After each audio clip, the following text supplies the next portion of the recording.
Okay, so this is a Wise Foods cheesy mac. Okay, now this should be relatively simple, easy to understand. It's macaroni and cheese, right?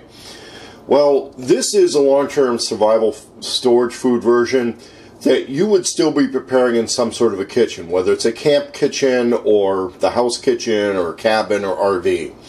They also have another product line which is like prepare in a package thing, where all you got to do is get that water boiling, put the water in it, reseal the package the way you would see with the Mountain House stuff, walk away, let it sit for a while, you come back and you've got something to eat, in theory. And usually it does work that way.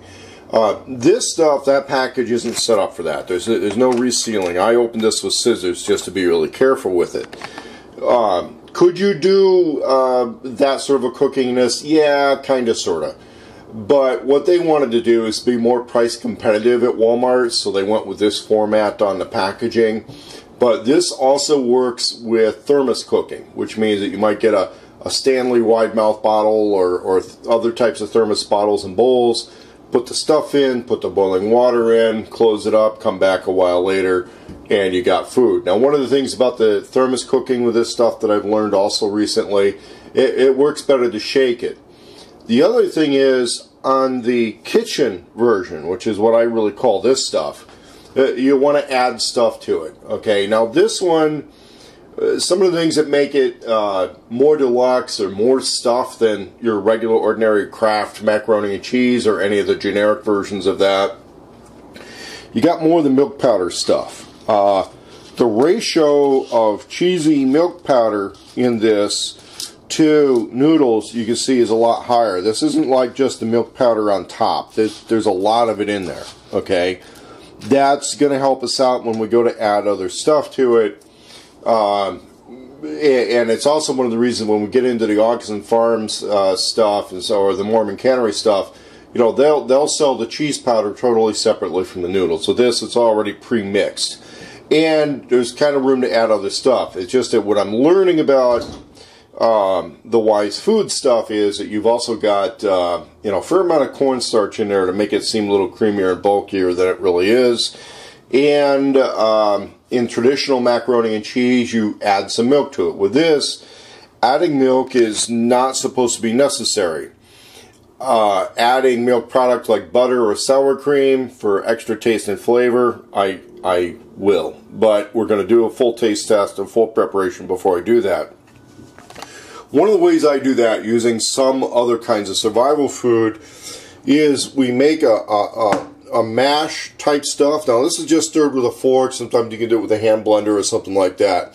Preserved fish, sour cream, mayonnaise, and for a little extra kick, I put pesto in here. This is almost like a fish-based,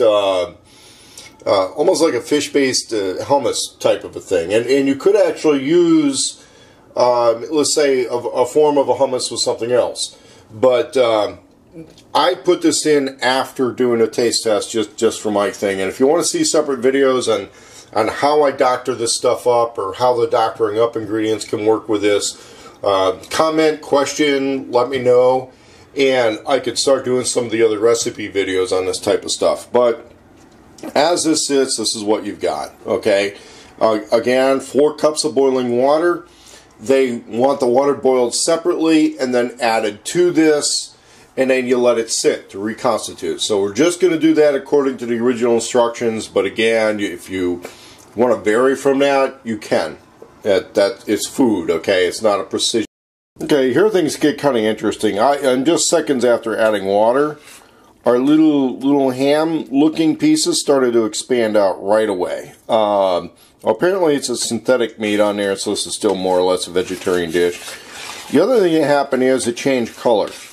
Another thing that happened is I was really careful about measuring out my 4 cups of water on this one as opposed to the most recent video on a stroganoff, which came in kind of watery. Now, I'm going to stir this a little bit just to make sure I beat up all the powder. If you're going to thermos cook this is the part where you would shake it.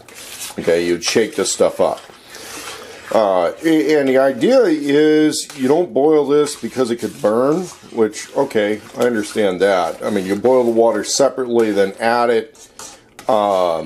But yeah, it's like little synthetic meat particles. They expanded right away. So this is definitely a little more deluxe than your average mac and cheese stuff.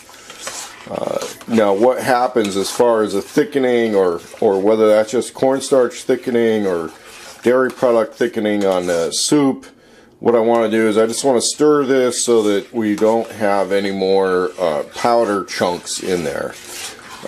And actually it's pretty good about that. Pretty good about making all those powder chunks kind of, what do they call, emulsify. So we're going to put a lid on this, let it sit for a few minutes, and of course for you, you're only going to see it a second or two. Okay, so here we are after about 15-20 minutes. You can see that it's thickened up quite a bit, but it's still pretty soupy, okay? The other thing that's happened is our noodles have fully softened up, but they're starting to get mushy, okay? And this is with no added heat.